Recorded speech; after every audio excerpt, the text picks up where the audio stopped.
pimpinan dari Bayangkara Jaya News. Pada acara kajian kita hari ini kita akan membahas mengenai tema PTSL. Yang akan menjadi moderator dalam acara hari ini Ibu Sofi dari media Berita Jejak Fakta.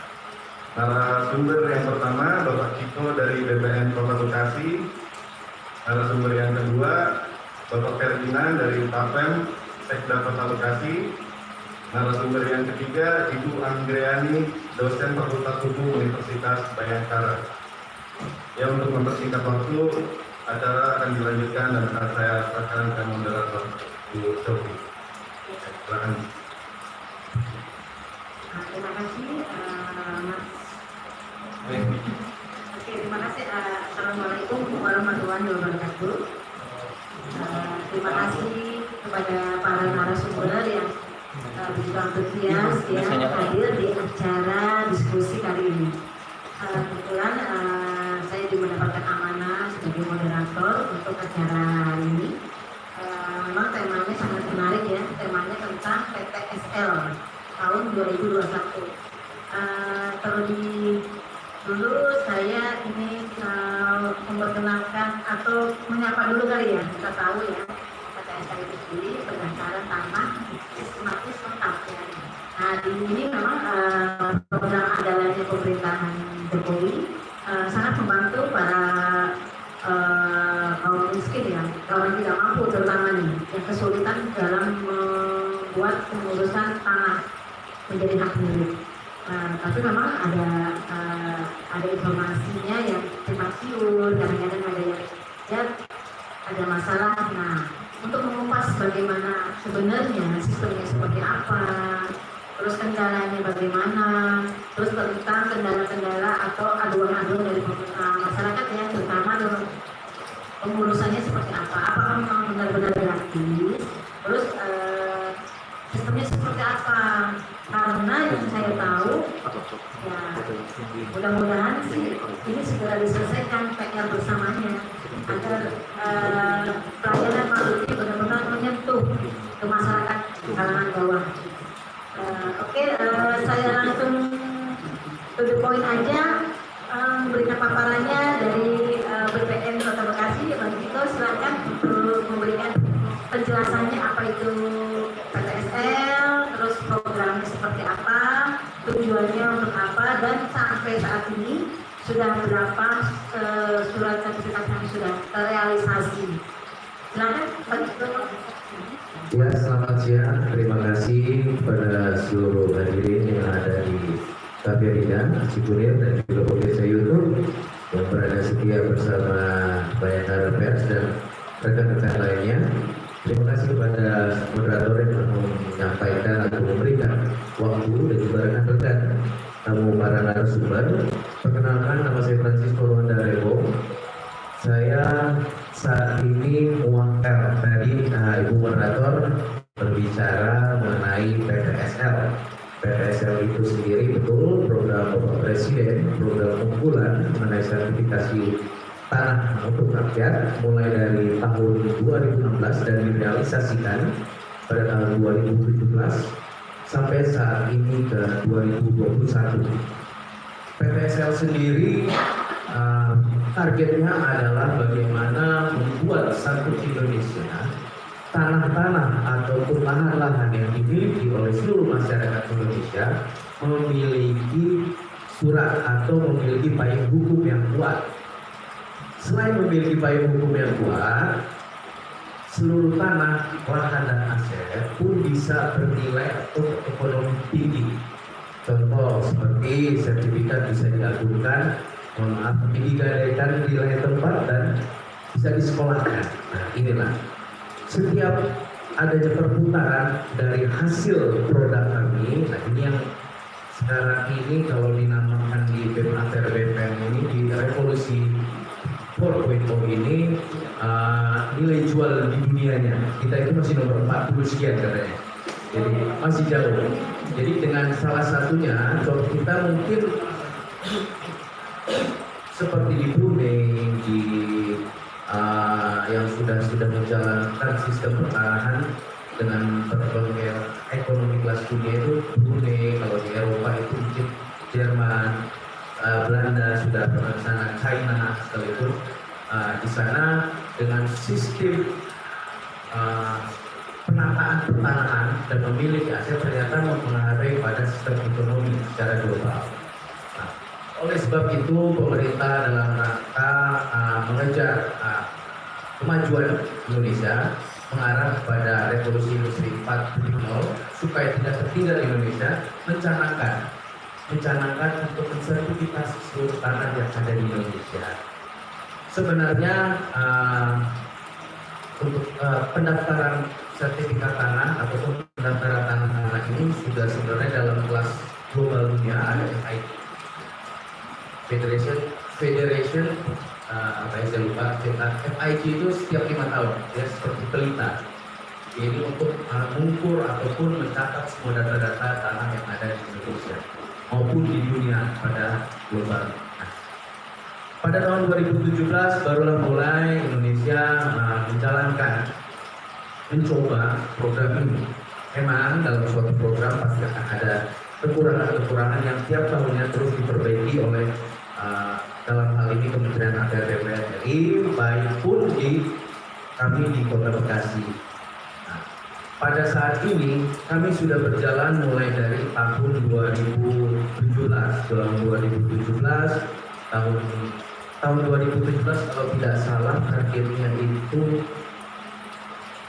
Kota Bekasi, saya lupa karena saya baru masuk Kota Bekasi 2019. Yang saya ingat 2018 ada 3.500.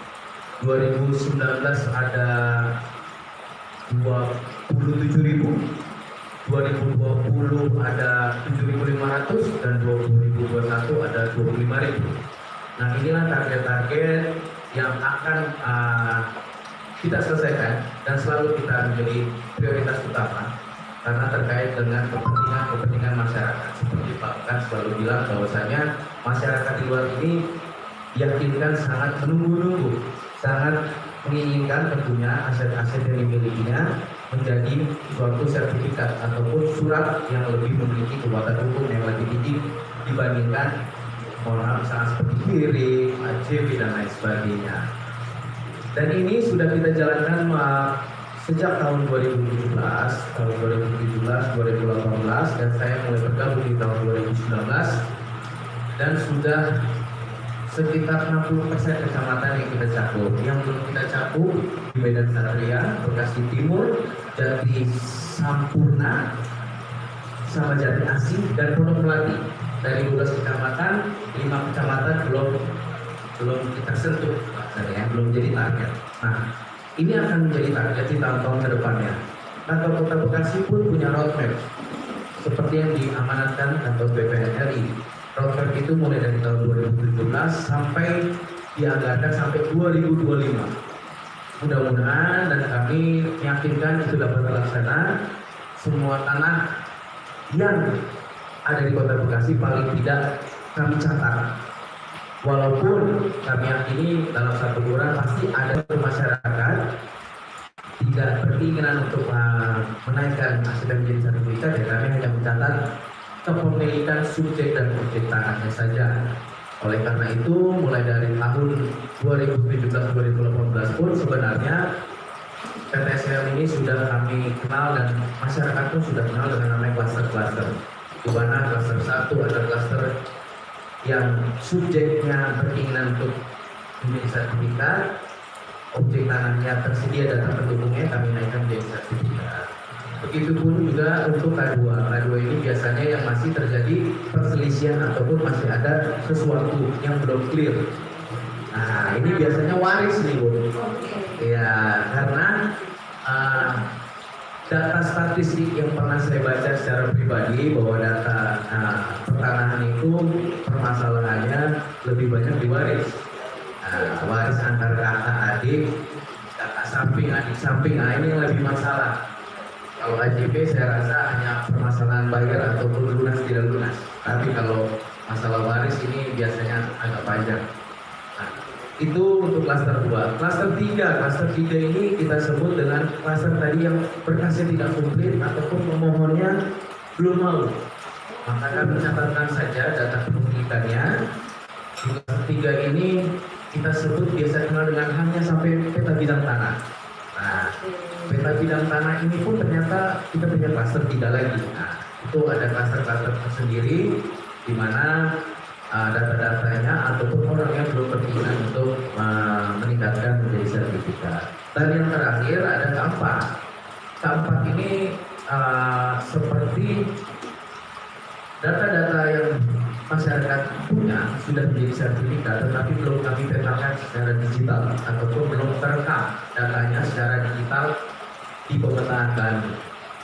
Karena perkembangan era digitalisasi, komputerisasi BPN ini dimulai tahun 2011 waktu itu. Saya juga ikut turun untuk ke daerah-daerah membangun database dan selanjutnya mengintegrasi data dari data manual ke data digital. Nah, ini dimulai tahun 2011, dikembangkan hingga 2013 dan hampir mendekati maksimum di 2015.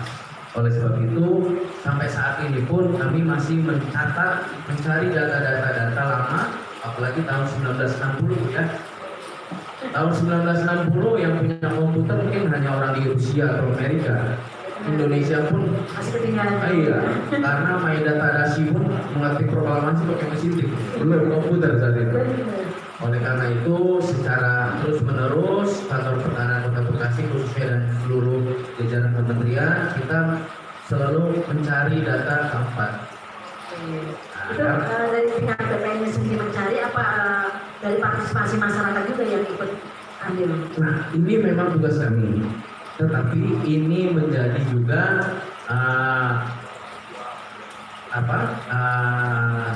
keinginan ataupun supporting dari masing-masing pihak. Pertama, mungkin RT RW. Mau tidak mau RT RW tahu nih, misalkan rumah ini nih di tempat ini siapa nih? Ternyata sertifikatnya atas nama siapa? Mungkin yang tahu RT RW setempat ataupun sesepuh di sini. Sedangkan tantangan keempat ini mungkin banyak nih Pak, ataupun kota besar seperti Kota Bekasi. Kalau saya belajar dari teman-teman di daerah, mungkin di daerah-daerah Kulon Progo, daerah-daerah Gresik, yang rata-ratanya masih memiliki tanah pekarangan di atas 1000-2000, biasanya orang lama nih tahu itu, untuk tantangannya tahu. Oh itu mau punya tanahnya Haji ini, lari ke sini, terakhir di sini, yang megang ini, cuman orangnya nggak ada, yang ngarep situ tuh. Kalau di Kota Bekasi, saya pernah turun Bu. Saya pernah tes di Marga Mulia, satu berkas sertifikat. Kalau kita identifikasi dari sertifikat ini, sepertinya di gang Sawo satu ya. Nah, saya cari ini, saya tanya Pak FD-nya ini, Pak tahu nggak atas nama sertifikat ini? Nggak tahu Pak.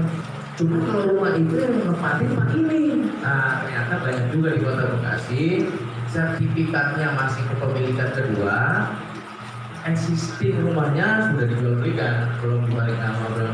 Jadi runtutannya agak terputus. Nah, ini menjadi tantangan kami, apalagi pada tanah-tanah yang masih tidak dikuasai secara fisik. Nah, itulah klaster-klaster yang ada di kami. Dan untuk selanjutnya saya coba memaparkan seperti apa sih PTSL ini berjalan tadi Bu ya. Ya, PTSL ini sebenarnya tidak lepas dari kontribusi pemerintah setempat. Dimanapun terjadinya kementerian apapun, seyogianya kita akan berkoordinasi dengan para pimpinan ataupun jajaran setempat. Dalam hal ini wali kota saat ini diwakili oleh Pak Ferdi selaku kabak pemerintahan, dan biasanya dan seharusnya dan saat ini pun kami laksanakan, kita melakukan sinergitas antara Pak Wali Kota, Pak Kejaksaan, Polres dan juga pakatan kami, kepala kami dalam mensukseskan PTSL. Karena tentu dalam kegiatan PTSL banyak rintangan atau banyak halangan ataupun banyak godaan yang biasanya terjadi. Nah, ini yang harus saling menguatkan ya dalam hal analisa pemerintahan daerah, koordinasi dengan camat, lurah, Polmas pun sekalipun RT RW, kami berkoordinasi kepada pemerintahan untuk analisa hukum, analisa pelanggaran hukum. Biasanya kita menggait ke kejaksaan dan juga untuk ketertiban keberlangsungan perjalanannya, ke Kapolres ataupun Polres Kota Bekasi. Mungkin saat ini kami menjalankan sudah melakukan target-target, apalagi tahun 2021 ini akan kami mencanangkan semoga di bulan Oktober target kami 25.000 dapat terpenuhi. Amin ya, Amin. sana ya.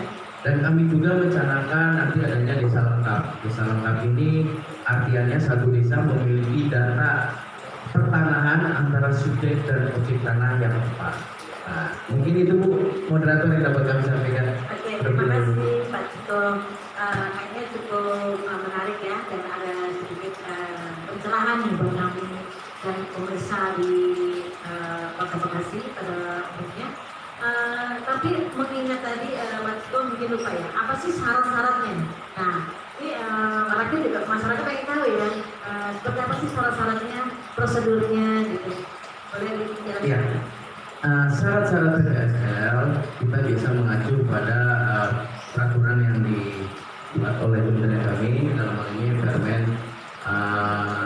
6 tahun 2018 mengenai PPSL, dan juga kami mengacu pada Perwal 28 tahun 2018 mengenai tentang realisasi pendaftaran dana sistematis lengkap. Dalam juknis yang kami buat pun selama dari tahun 2017 dan 2021 petunjuk teknisnya, kalau syarat-syaratnya itu biasanya yang pasti pertama Bu, yang paling pertama itu wajib bayar pajak Bu. Kan? Selalu motonya Pak Rahmat Effendi Kota Bekasi karena mendapatkan penghargaan pertama kali, penghargaan Pak ya belum lama ini sebagai pembayar pajak BPHTB tertinggi. Dalam artian katanya kan warganya tapi membayar pajak. Biasanya kami berdiskusi dengan Pak Lurah, lurah-lurah manapun yang selama ini kami jadikan tenlok, mencanangkan harus pertama bayar PBB. Ini kan harus. Yang paling pertama PBB dulu. Berkas lengkap belum bayar PBB nggak terima. Pintu masuknya itu dulu ya. Pintu masuknya masyarakat Indonesia harus mulai dengan pajak dan harus bayar pajak terlebih dahulu. Pertama harus PBB terpenuhi Bu. Yang kedua ada alasan. Alasannya apa sih? Alasan. Iya. Alasan banyak ya, ada kalau zaman dulu kipir, segel, kiri, letter C, letter F, AJB, surat jual beli lainnya, surat waris, hibah dan lainnya. Ya. Kalau sudah ada alasan, yang kedua ini berarti kan harus ada surat sporadik. Sporadik ini surat menjelaskan riwayat tanah. Ada di kelurahan berarti ya? Ada di kelurahan karena mau tidak mau yang tahu pencatatan demi pencatatan ada di kelurahan. Setelah PBB alasan, habis itu adalah sporadik, tentu saja kita mencanangkan pendaftaran. Biasanya sporadik itu biasanya melekat tuh. Sporadik dan tidak sengketa pasti melekat. PPS lebih dimudahkan. Lebih dimudahkan. Pertama, syaratnya kembali pajak. Kalau di rutin, BPHTB itu tidak boleh terhutang, harus lunas, wajib lunas. Berarti itu juga harus lunas nih. Nah, kalau untuk PPSL ini ada di peringanannya, peringanannya adalah boleh ditingkatkan jadi sertifikat, tetapi dicatatkan BPHTB terhutang. Kapan sih BPHTB bisa dilepaskan? Ketika pemilik sertifikat ingin melakukan perbuatan hukum. Nah, perbuatan hukum, contohnya peralihan, mau balik nama, pasti nanti notarisnya atau perusahaan mendaftar akan ditarik mana bukti BPHTB lunasnya per tahun ini. Nah, hati-hati ini juga nih, kadang-kadang BPHTB saya udah bayar Pak 2 tahun lagi, BPHTB 2 tahun lalu buat AJB ya. Misalkan Pak Berdi jual beli itu saya tahun 2019, buat AJB-nya 2019, cuma diurusnya tahun 2021. Nah, Pak Berdi tetap harus jadi spenda nih. Mau dikoreksi Pak Berdi orang pemerintah. Berarti harus yang utang-utang itu harus donasi juga. Iya. Kemarin. Iya, walaupun sudah bayar tahun 2019, cuma kan sifatnya progresif tuh. Progresif, jadi harus dilihat kalkulasinya ada kan kenaikan pajak selama 2 tahun itu. Kalau ada kenaikan berapa sih kenaikannya akan diberikan kok dibayar lunas dulu. Nah, kalau untuk PTSL ini diringankan bisa dicatatkan sebagai BPHTB terutama dengan syarat mengisi form bahwasanya bersedia dalam rangka BPHTB terutama. Oke, jadi dimudahkan ya Pak ya. Jadi Iya. masyarakat juga nggak perlu cemas, nggak perlu khawatir. Berarti pemerintah juga tahu apa yang menjadi kebutuhan dan kesulitan rakyatnya ya Pak ya. Oke, terus selanjutnya ada lagi syaratnya selain itu tadi terakhir. Syaratnya itu seperti itu tadi kami jelaskan Bu. Nah untuk prosesnya tentu saja prosesnya dalam hal ini karena per tahun 2018 Pak Wali Kota mengeluarkan perwal 2018 mengenai yang kita bisa sering sebut Komnas, maka daftar masing-masing ke RT RW setempat melalui Pokman. Seperti baru kami proses, kami identifikasi, analisa data, dan kami buat laporan. Oke, prosesnya berapa lama? Prosesnya kalau hanya satu sertifikat itu sebenarnya bisa dilaksanakan dalam waktu 19 hari kerja. 19 hari. Ya, 19 hari kerja setelah dilaksanakan pengukuran tanahnya. Oh, setelah pengukuran tanah. Iya. Berarti itu berkas-berkas udah lengkap berarti ya, pada tahap itu ya. Iya. Setelah itu nanti ada proses lagi. Setelah itu kami akan proses di kantor kemudian kita analisa data, kita masukkan dalam sistem database, kita umumkan selama 14 hari. Nah ini adalah perbedaan yang berikutnya. Kalau rutin itu 60 hari pengumuman di kelurahan, kalau PTSL 14 hari. Ini luar biasa ya. Berarti 14 hari itu udah jadi jaminan nih bahwa prosesnya sudah selesai dan sertifikat sudah jadi. 14 hari ini setelah turun pengumuman kami akan lanjutkan untuk pendaftaran haknya. Nah, selama tidak ada yang mengklaim. Oh, selama hari ketiga 14 hari itu ada klaim atau Atau sanggahan? tidak, sanggahan, klaim atau sanggahan. Dari pihak luar ya. Iya. Setelah itu tidak ada prosesnya 14 hari itu. Setelah 14 hari minimal memproses ya mulai dari pengesahan pengumuman, terus cetak buku tanah dan sebagainya ya kurang lebih seminggu 5 sampai 7 hari lah. Jadi sekitar 19 hari. Totalnya 19 hari. Iya, itu kalau satu Bu ya. Satu. Dan berkasnya lancar. Dan lancar. Sengketa, ya. Iya. Oke, terima kasih. Ada yang mau disampaikan lagi, Teguh? Oke, terima kasih Ciko. Cukup gamblang ya pemirsa. Berarti memang pemerintah ini benar-benar memberikan fasilitasi ya, kemudahan kepada rakyatnya. Bagaimana bahwa PTSL ini tujuannya selain terdata, tersertifikasi secara administrasi secara lengkap dan terapi, juga mempunyai nilai ekonomis. Dengan nilai ekonomisnya itu ya tadi bisa dipergunakan untuk modal kerja atau pinjaman di sebuah perbankan ya Pak ya.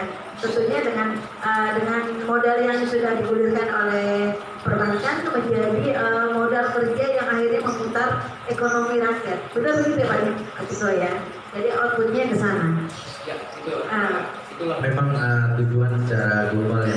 Oke, terima kasih. Oke, selanjutnya narasumber yang kedua kita bincang-bincang kepada stakeholdernya nih yang punya wilayah, tentunya pemerintahan Kota Bekasi. Kebetulan hari ini diwakili oleh Kepala Bagian Pemerintahan Tapir ya, Tata Pemerintahan yaitu Bapak Ferdinand. Silakan Pak Ferdinand. Silakan untuk memberikan penjelasan. Assalamualaikum warahmatullahi wabarakatuh. Waalaikumsalam. Selamat sore, salam sejahtera untuk kita semua.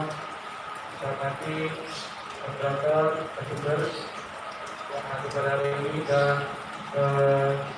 dari dari pers yang sudah mengundang teman-teman pemerhati dan yang menyaksikan dari itu. Izinkan saya memperkenalkan. Mohon izin, hari ini berkenan Bu Sekda hadir langsung sebagai narasumber, tapi karena beliau ada satu kegiatan yang tidak bisa dihindarkan, sehingga mohon maaf tidak bisa hadir. Undangan dari teman-teman media terutama dari Bayangkara, penyelenggara dan mewakilkan kepada saya. Adapun berkaitan dengan PTSL, sebenarnya tadi sudah dipanjang lebar disampaikan oleh Pak Ciko. Selaku memang yang membidangi, saya mengawal sendiri memang berkaitan dengan PTSL tahun 2021 ini. Kebetulan saya baru mulai on-nya untuk sudah di tahun hampir tahun. Tapi yang 2020 kan sudah berjalan pada saat itu. Tapi yang saya memang ketahui ini yang 2021. Bahwa berkaitan dengan PTSL, pada prinsipnya adalah program dari Kementerian Tanahan Tata Ruang. Dalam hal ini dilaksanakan oleh BPN Kota Bekasi untuk membantu masyarakat yang belum mempunyai alasan sertifikat intinya seperti itu. Nah, untuk tahun ini, tadi sampaikan dari 12 kecamatan di Kota Bekasi, itu yang sudah realisasi ada 7 kecamatan, meskipun belum semua, tapi upaya dari BPN sudah luar biasa, memberikan pelayanan dan kemudahan kepada masyarakat Kota Bekasi untuk mempermudah ya, berkaitan dengan kepemilikan untuk memperoleh sertifikat saat ini. Adapun tahun ini 2021, bagaimana diketahui mungkin dari Pak Ciko bisa menjelaskan untuk berkaitan dengan fokus di tahun ini adalah kelurahan lengkap. Ya, kita bukan desa, kelurahan lengkap di tahun 2021, yaitu di Kecamatan Gunung Gede dan di Kecamatan Bekasi Utara. Untuk Gede tentunya di semua kelurahan, dari mulai Jati Makmur, Jati Bening Baru, Jati Waringin dan Jati Sepakat. Adapun yang di Bekasi Utara memang dalam hal ini cuma di Kelurahan Harapan Jaya. Dengan target mungkin yang sudah disampaikan kurang lebih 25.000 tahun ini, dan luar biasa komitmen dari Pak Pakan Sandi Bakti untuk bisa selesai lebih cepat di bulan Oktober. Oleh karena itu kami selaku yang pemerintah setempat atas perintah pimpinan Wali Kota, kebetulan pemerintahan memang dibidangi tentang masalah pertanahan, kami langsung berkoordinasi sejak awal, bahkan sejak 2018 tadi sampaikan sudah kita buatkan permoholannya, dan untuk mempercepat juga bukti komitmen pemerintah daerah, Wali Kota dalam mendukung program PTSL dan program pemerintah pusat ini, kita juga sudah buat instruksi Wali Kota untuk percepatan. Di antaranya adalah kepada camat yang terkait Pondok Gede dan Bekasi Utara dan lurah-lurah terkait untuk membantu prosesnya untuk lebih cepat. Selain itu juga selain tadi kelurahan kecamatan, juga berkaitan dengan BPATB itu ada keterkaitan dengan Dinas Pendapatan Daerah. Kopenda ada pendapatan daerah Kota Bekasi berkaitan dengan pajak, berkaitan dengan validasi BPATB dan pembayarannya. Tadi sampaikan Pak Ciko, tahun kemarin ada kendala mungkin berkaitan dengan BPATB, tapi diharapkan tahun ini insya Allah tidak ada lagi berkaitan lagi, karena memang sejak awal Perpanda sudah dilibatkan sehingga berkaitan dengan teknis. Dan bekas-bekas yang lain pun semaksimal mungkin memang kita akan lebih mudahkan tentunya sesuai dengan ketentuan. Karena khawatir juga kan kalau misalnya ini berkaitan dengan kepemilikan tanah, teman-teman di kelurahan dan kecamatan akan lebih selektif lagi. Meyakini bahwa ini benar adalah pemilik tanah yang sah dari tanah tersebut, sehingga bisa langsung ditindaklanjuti untuk proses sertifikat. Mungkin seperti itu sebenarnya. Terima kasih. Artinya proses itu sudah berlangsung hampir 3 tahun ini ya? Apa sudah dari tahun 2018? Kalau 2018 artinya tadi dimulai 2017 ya, kita buatkan regulasi 18, 19, 20, ini tahun 4 ini. Jalan 4 ya. Oke. Artinya banyak dong ya evaluasi ya, ada yang tentunya tadi Pak Ciko bilang banyak halangan dan banyak rintangan, tapi bukan berarti itu menjadi penghalang. Maksudnya jadi evaluasi untuk perbaikan lebih baik lagi, benar nggak ya? Nah, terkait dengan permasalahan yang sering kita dengar ya bahwa perkendalaan itu jadi bisa terserahkan di sini ya Pak.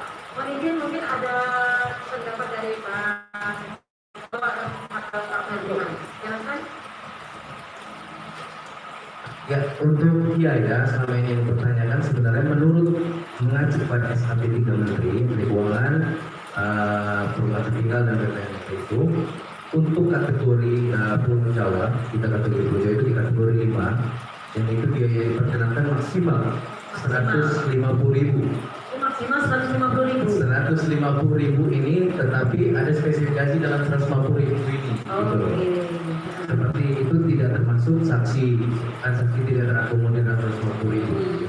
dan lain sebagainya, BPHTB, itu belum termasuk iya, ya. ngurus-ngurus berkas-berkas lainnya. 150.000 dalam arti kalau berkas konkret, nah gitu maksudnya. Untuk biaya pengukuran atau apa-apa? Bukan, nggak ada, itu nggak ada. Itu biaya untuk operasional seperti kayak materi-materi kan banyak kita tanggung di sana gitu. Oke. Materi-materi, pengurusannya. Nah, dalam hal ini memang 150.000 ya tidak dikelola oleh PPN, tapi menurut PLWal dikelola oleh Pokmas itu sendiri. Jadi dari mulai dari tingkat kelurahan ya itu ya. Di Pokmas itu kan SK-nya Pokja. Pokja. Jadi tingkat kecamatan. Ya, SK-nya kecamatan. Oke.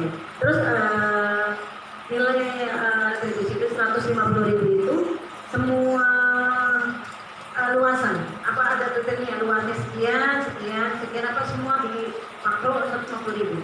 Untuk satu permohonan. Oh, satu permohonan. Iya. Namanya satu permohonan. Satu permohonan. Bukan berapa luasnya ya. Iya. Jadi kalau misalkan di sini saya bermohon 8 berkas gitu ya, berarti 8 berkas gitu. Jadi hitungannya per berkas. Per berkas. Satu permohonan ya. Oke, mungkin ada tambahan dari Pak Ferdinand, mungkin Pak, untuk menjawab pertanyaan tadi yang mengingat ya beritanya sudah viral sih, banyak tuh di media-media kalau masalah PTSR ternyata tidak sesuai dengan harga yang 150.000. Itu sebenarnya bagaimana? Terus apa nih solusinya? Apa upaya pemerintah untuk bisa mengkantor pemberitaan soal itu? Terima kasih. Ya, jadi memang pada prinsipnya tadi sampaikan oleh Pak Ibu, operasional itu salah satu itu operasional dari Pokja tadi, Pokmas Sampitnah namanya, untuk masyarakat tertib pertanahan yang ditetapkan oleh camat melaksanakan membantu proses verifikasi, pendataan dan sebagainya yang menjadi tahapan yang ditetapkan oleh teman-teman dari BPN. Nah, dalam pelaksanaannya memang ya kita nggak pernah tahu karena memang sejauh ini sih ada keluhan baik yang menimbulkan oknum dan lain sebagainya, tapi pada prinsipnya semua berjalan sesuai dengan ketentuan. Nah, adapun memang berkaitan dengan adanya penyimpangan segala macam, dalam hal ini juga diantisipasi oleh teman-teman BPN untuk kita juga sudah mulai minta pendampingan teman-teman dari kepolisian dan kejaksaan dan juga dari sektorat kalau memang ditemukan ada indikasi kalau melihat aparatur, kalau mungkin di Pokmas dan lain sebagainya memang menyimpang dari ketentuannya. Oke, berarti pemerintah memberikan fasilitas ya terbuka ya, transparan, membuka pengaduan gitu. Oke, berarti masyarakat atau rakyat yang mengalami ya, permasalahan tentang proses PTSN bisa ya mengunjungi kelompok Pokja itu ya, untuk membuka. Nanti kalau dia memang ternyata ada yang kurang sesuai, bisa nanti koordinasikan ke kelurahan, kecamatan, bahkan ke tim BPN yang ada di wilayah. Oke. Jadi konfirmasi. Berarti ini sangat solutif banget ya, artinya biar dua pihak itu juga merasa lega, terus pencerahan juga, jadi tidak adanya permasalahan atau mengundang pro dan kontra di dalam masyarakat IPN. Karena selama ini memang sensitif sekali nih Pak, kalau masalah tanah ya kan, secikal tanah ya Allah yang benar ya. Kalau kayak gitu kan rumit ya, apalagi kalau yang berkaitan dengan hak-hak ya, hal-hal yang sengketa itu. Mudah-mudahan kedepannya program pemerintah ini didukung semua oleh masyarakat IPN. Dan satu lagi nih dengan Pak Ferdinand, selama ini proses pemetaan ya di setiap kelurahan desa itu melibatkan tingkat RT, RW. Nah, tingkat RT RW ini punya masuk nggak dalam kelompok itu Pak? Yang punya itu. Pokmas. Pokmas. Pada prinsipnya Pokmas itu pasti di dalamnya ada pengurus RT dan RW yang ditunjuk dan juga dianggap mengetahui juga histori dan sejarah tanah misalnya. Itu orang-orang yang memang punya kredibilitas, dan juga punya track record yang baik ya, track record bahwa dia memang selama ini membantu proses verifikasi tanah, mengurus pertanahan segala macam, dan dia track record yang baik direkrut dalam Pokmas. Dan kalau ternyata di dalamnya itu masih ada oknum tadi, jadi kami juga membuat kira untuk kemungkinan tuh ya, dimanapun pasti ada saja orang-orang yang memanfaatkan kesempatan dalam kesempitan. Sehingga dari kami, dari BPN juga sudah mengantisipasi, dari kalau bisa ada dari internal aparatur bisa melaporkan ke kami atau melalui inspektorat, nanti kita audit, kita investigasi, kita cek kebenarannya. Jika memang nanti ada nilai yang hukum dari BPN itu kita bekerja sama polisi dan kejaksaan. Oke, sangat transparan sekali ya. Artinya pemerintah pun membuka akses yang seluas-luasnya kepada masyarakat. Jika ada kendala bisa dikomunikasikan, ada aduan juga bisa dikomunikasikan gitu ya Pak ya. Oke, sekarang berlanjut ke narasumber yang ketiga. Nah ini pakar hukum nih kan. Kita konsultasi hukum terkait permasalahan pertanahan itu luar biasa sekali ya Pak ya. Oke, saya perkenalkan dengan Ibu Anggra ini. Waktunya untuk bahas lebih detail ya. Terima kasih untuk moderator. Perkenalkan saya Adriana Putri. Keseharian saya adalah dosen dari Fakultas Hukum Universitas Bayangkara Jakarta Raya dan juga di Pradi tadi sebagai bendahara umum. Terima kasih kepada dua narasumber saya yang hebat lagi saya juga ya bertemu dengan Pak Ferdinand. Jadi sudah banyak dipaparkan oleh beliau bahwa KSL ini adalah sebuah program dari tingkat pusat, memang yang harus diakomodir oleh seluruh tingkat daerah. Nah, permasalahan hukum kalau saya ditanya banyak nggak? Banyak sekali Bu, banyak sekali. Ya, tadi kita sudah mendengar semua bahwa sangat mudah sebenarnya untuk mendaftarkan sertifikat itu ya, untuk mendapatkan alasan yang secara hukum itu memiliki suatu kekuatan hukum yang sempurna. Ketika kita punya sertifikat, itu kita punya kekuatan hukum yang paling sempurna. Mau diapakan saja itu enak, gitu kan? Nah, permasalahan hukum yang pertama adalah ya tadi, kalau tadi ditanyakan ada oknum-oknum tertentu ya, ini banyak sekali gitu kan, banyak sekali yang memanfaatkan kondisi-kondisi seperti itu. Bahkan selain dari oknum-oknum tersebut, saya tidak membahas lebih jauh terkait itu karena itu sudah ada bidang-bidang sendiri nanti yang akan menangani. Sama permasalahannya ada satu lagi permasalahan yang banyak sekali masyarakat tidak tahu, yaitu adalah itu di BPHTB itu Pak. Ya, terkait BPHTB tersebut sebenarnya banyak sekali yang tidak paham bahwa itu harus dibayarkan. Ya, mereka itu menganggap ketika mereka mendapatkan sertifikat, oh yakin. Nah, permasalahannya itu yang mereka tidak baca lagi bahwa BPHTB berhutang. Nah, itu banyak sekali yang datang untuk menanyakan kepada kami untuk berkonsultasi ini bagaimana. Kenapa kan ketika dibawa ke pembiayaan ya, lembaga pembiayaan ini tidak bisa digunakan gitu. Sedangkan di situ ya, kendalanya di situ. Sedangkan mereka sudah bayar. Nah, hal yang paling tidak enak itu adalah ketika mereka sudah bayar. Nah, bayarnya ini yang mana? Tadi kan Pak Cido menjelaskan bahwa bayarnya itu itu kan harusnya 150.000. Itu kalau normal ya Pak ya, kalau misalnya memang sudah terpenuhi secara keseluruhan berkas-berkas lengkap dan lain-lain. Dan tidak ada sengketa dan tidak ada permasalahan itu di luar dari pajak BPHTB. Nah, mereka itu tidak paham. Mereka tidak paham BPHTB itu harus dibayarkan oleh mereka.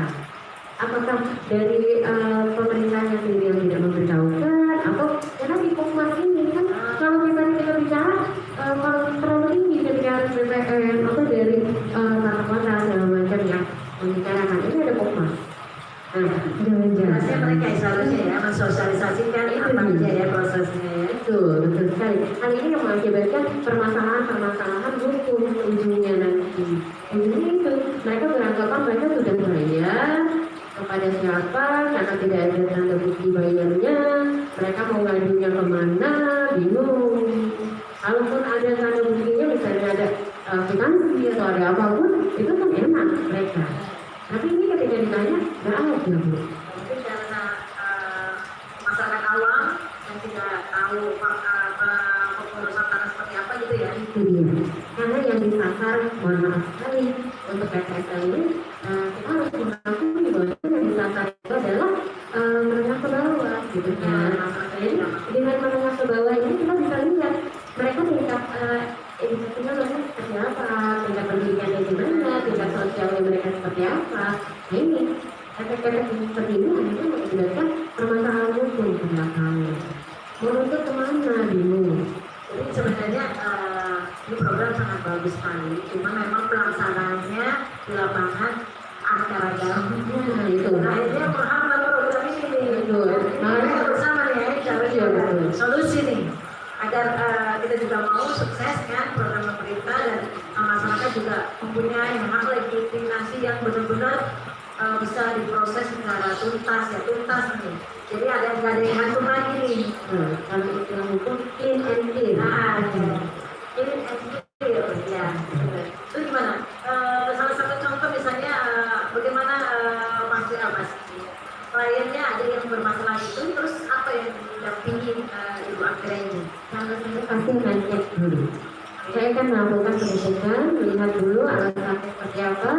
Ketika memang ada satu ya, saya tuh baru bercerita kebetulan ini di daerah Bengkulu, ya karena wilayah rumah saya di situ, itu ada yang datang kepada saya menyatakan ini nggak bisa dibawa, yang tadi saya bilang. Saya lihat Pak sertifikatnya bawa dulu ke saya lihat, ternyata benar BPHTB terhutang. Nah saya tanya, Bapak sudah diinformasikan tidak bahwa ini harus dibayar? Nggak ada Bu. Nah padahal saya sudah bayar, kemana? Ke pihak kelurahan, infonya gitu. Padahal kalau saya lihat lagi bukan kelurahan nih, patut diduga adalah Pokmas tadi. Dimana Pokmas ini kan mewakili banyak nih elemen-elemen ya kan. Nah hal-hal ini ketika itu ya saya harus melihat lagi, saya datang lagi ke kelurahan, saya lihat lagi, saya temui Pokmas dulu gimana, termasuk pengecekan ke BPS Pak. Karena ya tadi aduan yang paling gampang itu adalah ke BPS. Ketika memang dia tidak punya bukti pembayaran asuransi dan lain-lain, mau tidak mau tanya nih ke BPS, nanti dari BPS keluar surat memang harus dibayarkan, dilihat lagi di spenda ya jumlah berapa BPHTB yang harus dibayarkan. Nah mau tidak mau kami sampaikan lagi, memang ini menjadi terbuka. Dibayar harus dibayar nggak ya ketika mau menggunakan, tapi ketika tidak mau menggunakan atau tidak mau disekolahkan ya tidak apa gitu ya. Semakin lama dia nggak diproses, semakin banyak beban yang harus dibayarkan benar-benar. Betul, karena ini ya mengikuti nanti progresif tadi gitu. Mau tidak mau ya, tapi kan balik lagi ya. Tadi kan kita harus tahu bahwa itu menengah ke bawah gitu ya. Nah, jadi agak jelas betul. Biasanya besar nggak sih nilainya harga itu itu lumayan. Tergantung luasnya tanah itu ya. 5%. Oh 5%. Oh lumayan juga Pak kalau ada 1 hektar ya. Itu terlihat seperti itu permasalahan. Terus dari itu permasalahan apa lagi? Permasalahan terkait dengan di selain itu tadi ya. Selain tadi itu tadi daerah banyak sekali di daerah Bekasi itu ya ada surat-surat ganda. Surat-surat ganda ini yang menghambat nanti ujung-ujungnya. Termasuk ada juga yang letter C-nya tidak ada. Letter C tidak ada, yang ada hanya letter F. Karena tadi kan disampaikan bahwa letter C, letter F itu merupakan salah satu kewajiban yang memang kita harus berikan gitu kan untuk mengajukan permohonan. Nah ini banyak sekali permasalahan-permasalahan. Ini double salah tunjuk bidang. Padahal ya itu ketika diukur kan sertifikat itu harus memiliki NIB harus jelas dari situ. Artinya pengurusan PKSL ini juga peran hukum ya, pakar hukum sangat menentukan juga ya agar prosesnya bisa lancar. Karena apalagi kalau yang tadi diceritakan Pak Tito bahwa yang bersengketa itu termasuk yang K2 ya. K2 apa K3 ya? Nah K2 ini yang banyak sengketa kayak ahli waris utamanya, ahli warisnya sudah meninggal, ternyata sudah berpindah tangan. Itu kan prosesnya memakan waktu dan memakan biaya ya tentunya ya Pak ya. Baru sebenarnya sih untuk proses PKSL sendiri sangat murah, cuma proses-proses itu kan membutuhkan tenaga dan waktu dan keuangan ya Pak ya. Nah berarti kalau BPN berarti terima beres aja ya administrasinya gitu ya Pak ya? Atau bagaimana Pak Ferdinand boleh diperjelaskan? Oh iya. Ya, kalau teknis seyogyanya ketika syarat-syarat sudah clear, ya baru bisa kami daftarkan kan gitu. Ya kalau dasar-dasar yang tadi pada awal saya sebutkan belum dipenuhi, pasti ya kita akan pending rasanya. Karena ini yang sangat krusial gitu loh. Pada dasarnya ya, memang ini sebuah tugas dari pemerintah pusat, kalau urusan dengan tanah ini kan saya yakin dari yang masih kecil dan sampai paling tua pun ya, tetapi belum membayar BPHTB dan bersedia dicatatkan dalam sertifikat bahwasannya BPHTB terutang sebenarnya ada.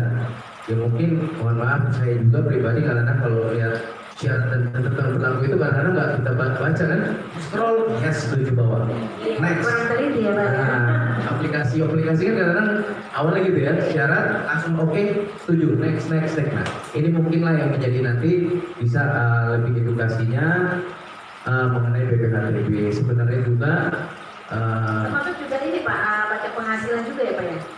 Selain BPHTB, pajak penghasilan. Nah, pajak penghasilan ini nih kadang-kadang kan masyarakat awam belum punya ya. Berarti dia harus mengurus itu juga dulu. Atau gimana? itu kalau PPH itu pajak si penjualnya. PPH itu penjualnya, BPHTB-nya.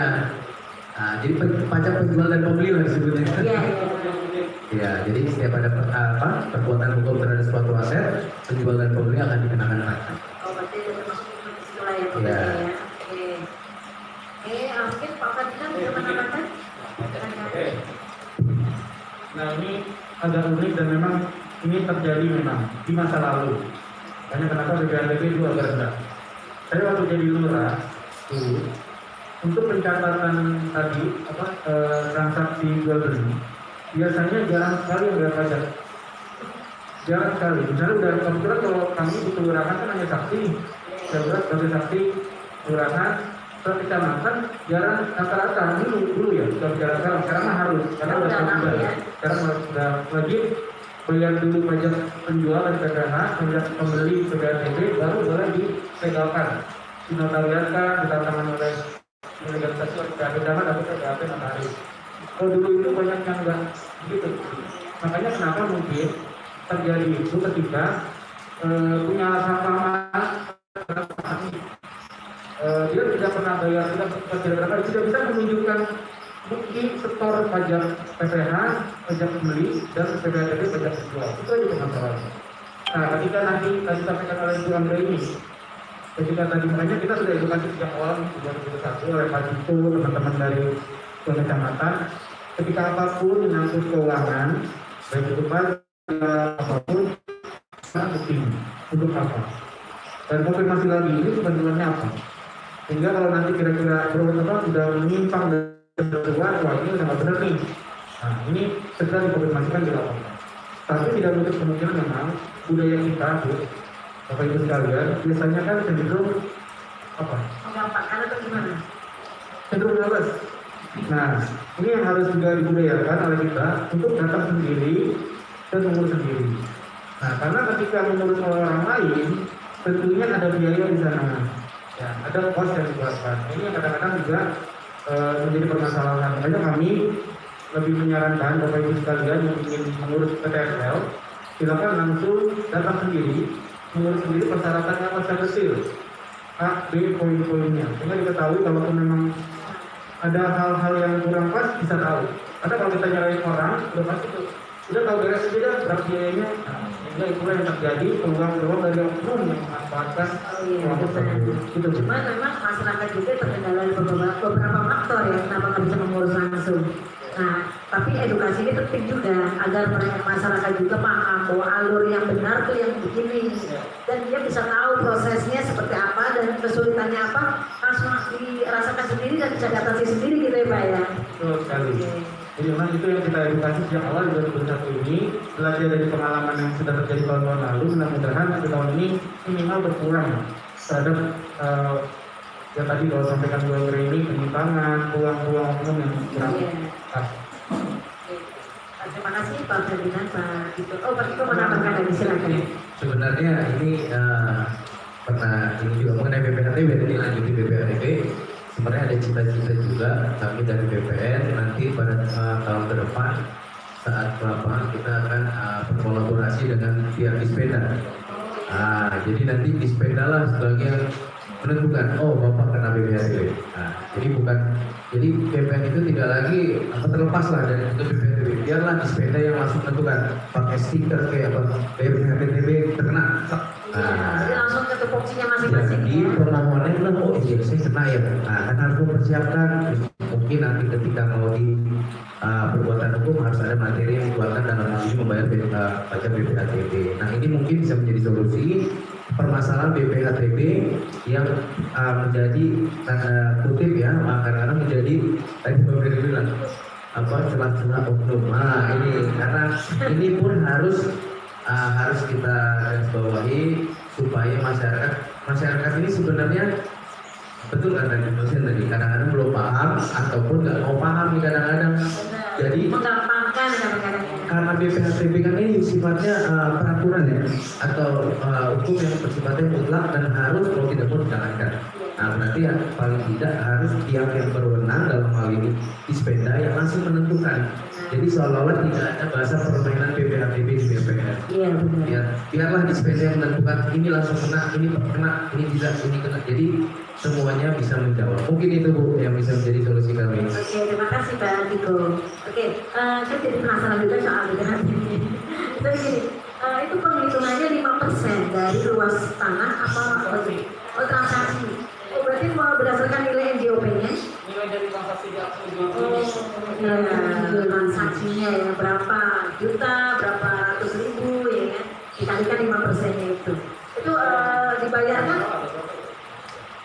Ada nilainya masalah berapa yang oh itu Biasanya itu tergantung nanti ada NOPKP, misalkan transaksi di bawah 100 juta biasanya tidak dianggap kena pajak, nihil. Nah, nilai-nilai yang biasanya di atas 300 juta dikurangi 60 juta baru dikali 5%. Oke, nah berarti nanti ada rumusnya lah, kira-kira itu ada rumusnya. Dari Bapenda lah ya nanti urusannya ya. Kalau PPH langsung 5% dari harga nilai transaksi itu. 5% langsung ya. Itu melalui transaksinya by perbankan langsung, rekening langsung apa? Sistem ya. Oh, oke. Tapi fasilitas PTSL kan sendiri udah ada online-nya ya Pak ya? Sistem online juga ada kayaknya.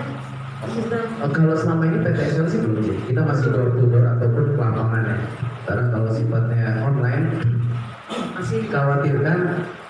Saya ini cerita sedikit pada pertama kali 2019 saya turun, saya kira saya yakinkan Kota Bekasi karena dengan tadi nilai ataupun fotografi masyarakatnya sudah lebih wawasannya luas, ternyata banyak yang bingung mengisi form aja bingung kadang-kadang. Nah inilah butuh tuntunan dari Pokja ini sendiri. Saya pernah mencoba Bu, sampling, saya melaksanakan, saya bagikan form ke masyarakat langsung dan Pokja mendampingi. Nah ini hampir seminggu nih pemohonnya ada ibu-ibu umur 62 tahun ini bingung Pak, saya bingung isi apa nih Pak. Padahal gampang itu ada umur 4 kali nulis, nama 4 kali nulis. Nah inilah mungkin Pokja dengan usulan ataupun yang dibuat oleh Pak Wali Kota menjadi solusi tersendiri, solusi untuk mempercepat atau akselerasi dalam rangka mensukseskan PPSL itu sendiri. Kalau itu harus ada ini karena belum tentu masyarakat kita itu bisa baca tulis. Itu dia masalah. Banyak sekali yang masih nggak bisa gitu. Masalahnya masyarakat ekonomi lemah ya, gitu ya. Dan itu dengan tingkat pendidikan yang mohon maaf, kadang-kadang mereka juga tidak bisa baca tulis, sehingga itulah Pak. Makanya BPHTB nggak tahu mereka. BPHTB itu masih dibayar, kenapa? Nggak bisa, bahkan tanda tangan aja, dimain tanda tangan aja. Bingung. Itu masalahnya. Nah ini Pokja ini sebenarnya Pokmas inilah yang harusnya mendampingi. Tadi Pak Ciko bilang kan dampingi dengan baik. Memang tugasnya dia atau tupoksinya dia dibentuk untuk itu, dibentuk mendampingi ya. Jadi sifatnya memang harus integral, semuanya menyatu ya, saling membantu, saling mensukseskan. Nah tapi menarik juga kalau jadi sebenarnya peluang seorang lawyer banyak potensi ya, artinya bisa membantu masyarakat juga di dalam kasus ya sengketanya itu, kekurangan tadi untuk mengurus berkas itu kan harus rapi ya kata Pak Ciko juga kan. Artinya disitulah peran lawyer untuk membantu ya, misalnya misalnya sengketanya nih untuk menurut hak warisnya siapa aja, itu kan di situ sering diterima klien. Kebetulan saya itu menjadi konsultan di salah satu kelurahan, itu kelurahan Teluk Ibu. Saya membantu dalam bentuk hal yang berkaitan dengan ya permasalahan-permasalahan itu termasuk permasalahan yang terjadi. Kalau ditanya peluang-peluangnya dalam hal ini ya sebenarnya kami pasti membantu terkait ini karena banyak itu kan disimpan berdasarkan undang-undang advokat, di mana kami memang tidak selalu mencari yang benefit gitu ya, tapi kami juga wajib untuk mendampingi yang non benefit ya kan seperti ini. Nah kampanye kami kalau diajak bekerja sama pasti. Kebetulan kalau ditanya banyak nggak, banyak sekali kebetulan PTSL ini, makanya kemarin waktu media terus menghubungi dan media mereka menghubungi bagaimana berminat ya untuk menyampaikan, oh saya rasa sangat berminat karena ini penting bukan hanya untuk kita pribadi tapi untuk seluruh masyarakat di Bekasi lah khususnya. Oke Pak, berarti BPN itu menerima berkas udah fix ya, udah bersih ya, udah oke lah, baru bisa diproses ya Pak ya. Nah berarti kalau yang bersengketa ini buktinya apa aja harus dilampirkan juga ya Pak ya, bahwa ini sudah tidak bersengketa, ini sudah sah, pewarisnya ini, itu harus ya Pak ya, itu jadi syarat yang mutlak ya Pak ya. Ya, kalau untuk dalam kegiatan yang bersifat mengenai silsilah keperdataannya waris atau hibah dalam keluarga, pastinya kita meminta biasanya surat keterangan waris atau surat pembagian hak bersama. Nah ini yang perlu dan penting yang kami terima berbentuk secara formil dalam artian kata itu sudah jelasnya formilnya kita materialnya itu kita serahkan kembali lagi, yang formilnya dipenuhi selama ini. Formilnya harus terpenuhi, artinya bagi yang masih bersengketa berarti selesaikan dulu ya. Selesaikan dulu urusannya yang sengketa, baru bisa diproses melalui proses PTSL itu ya. Artinya masyarakat juga harus paham, itulah jalur hukum juga ditempuh dengan cara yang benar. Ya gimana ya, jangan sampai mencari masalah, memperbaiki masalah malah mencari masalah. Nah itu harapannya sih tidak adalah problem-problem yang kedepannya nih nanti suatu saat, karena nanti tanah ini kan berwaris ya, mungkin di saat ini oke, nggak ada masalah, tahu-tahu kedepannya cucu kita bermasalah karena ada itu tadi sengketa yang masih tertunda, tapi dipaksakan untuk di PTSL kan, itu perlu juga ya Pak ya, edukasi ya Pak ya. Oke, ada lagi bincang-bincang selanjutnya, mungkin ada tambahan? Ya, mungkin ya ini saya masih ada, kalau nggak saya tadi disampaikan kepada Pak Rekan. Waktunya masih cukup lagi? Jadi kemarin Pak Rekan hanya titip terakhir, pokoknya kita di BPN sudah bersinergi dengan Pak Wali dari lembaga pemerintahan.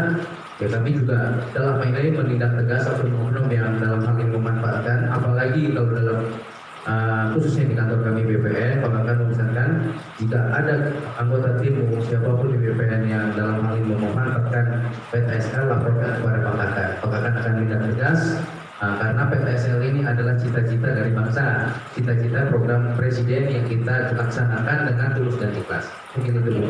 Terima kasih. Oke, berarti dilaporkan nanti kasus pidananya atau perdatanya? Ini silakan, maksudnya ketika ada yang menjadi tanda kutip ini silakan laporkan ke kepala kantor kami. Kepala kantor kami tentunya dalam hal ini kode etik PNS ada juga akan menindak tegas secara itu. Oh, berarti disipliner? Ya, mungkin nanti saya pun tidak, nanti tinggal Pak Kakan yang akan mengeksekusi itu. Ini hanya pesan dari Pak Kakan, kemarin Pak Kakan belum sempat ke sini, beliau hanya memesan terakhir menindak tegas itu yang harus diutamakan. Terima kasih. Oke, terima kasih. Oke Pak Ciko, mungkin ada tambahan dari Pak Ferdinand, mohon ya, mumpung masih ada waktu biar terserahkan ya masyarakat ya. Tadi mungkin menegaskan lagi bahwa Pak Ciko di lingkungan BPN, adapun komitmen yang sama oleh Pak Wali Kota jika memang ada oknum pemerintahan atau Bekasi yang memanfaatkan PTSL ini untuk kepentingan pribadi tidak sesuai ketentuan, juga bisa laporkan kepada kami ke kota pemerintahan atau ke inspektorat. Akan kami tidak, jika memang terbukti, tentunya kan kami juga akan verifikasi. Kita cek kebenarannya. Jika memang terbukti tentunya akan kita tindak lanjuti lebih lanjut. Terima kasih. Artinya ini udah sangat tegas sekali nih. Artinya kita sebagai aparat juga ya, penegak hukum, ASN juga ada integritas juga ya. Fakta integritas itulah yang harus dipegang. Begitu juga dengan masyarakat juga, belajarlah untuk terbuka juga, transparan, dan mau belajar ya Pak ya. Nah belajar ini ya itu tadi pengurusan segala sesuatu memang harus kita sendiri biar kita tahu jalurnya, alurnya, kesulitannya apa, dan kita tidak terjebak dari oknum-oknum yang memanfaatkan untuk kepentingan pribadi. Begitu ya Pak ya. Oke, mungkin Bu Anggri ini boleh bisa ditambahkan. Baik, sebenarnya saya mengapresiasi sekali informasi dari Pak Ferdinand dengan Tito ya, terkait bahwa akan ada tindakan tegas terhadap oknum tersebut. Ya, saya mengutip dalam buku saya ada dari kriminologi menceritakan bahwa kejahatan itu memang bisa terjadi kapan saja dan ketika ada kesempatan, ya kan? Berarti kesempatan ini sudah ditutup oleh pihak pemerintahan dan tinggal apa? Tinggal masyarakatnya sendiri mulai untuk membiasakan aktif untuk bertanya manakala dia tidak paham dan manakala dia tidak memahami. Kami siap dari hukum kami, saya mewakili Pradia Sari advokat di BPC Bekasi Raya. Kami siap manakala memang masyarakat membutuhkan bantuan dari kami terkait apapun yang bermasalah dengan hukum, terutama untuk PTSL ataupun hal-hal yang berkaitan dengan hukum. Kami siap untuk dihubungi di kantor kami, silakan datang ke kami. Karena apa? Hukum itu untuk semua. Hukum itu tidak hanya untuk tajam ke bawah, tumpul ke atas, tapi tidak. Hukum itu berlaku untuk umum.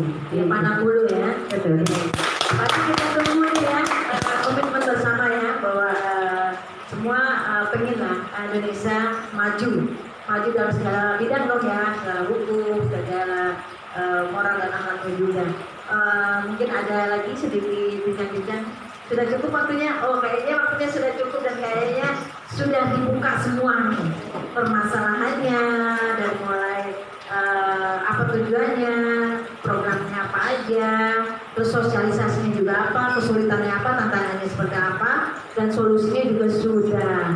Artinya masyarakat, pemirsa, seandainya menemukan atau merasa ada saudara, teman, atau mungkin diri kita sendiri yang mengalami dan ingin mengajukan proses itu, mudah-mudahan diskusi kali ini mendapatkan ilmu yang bermanfaat dan bisa mengedukasi semua pihak. Terima kasih kepada para narasumber atas kedatangan dan ilmunya. Mudah-mudahan menjadi ladang pahala buat kita semua. Assalamualaikum warahmatullahi wabarakatuh.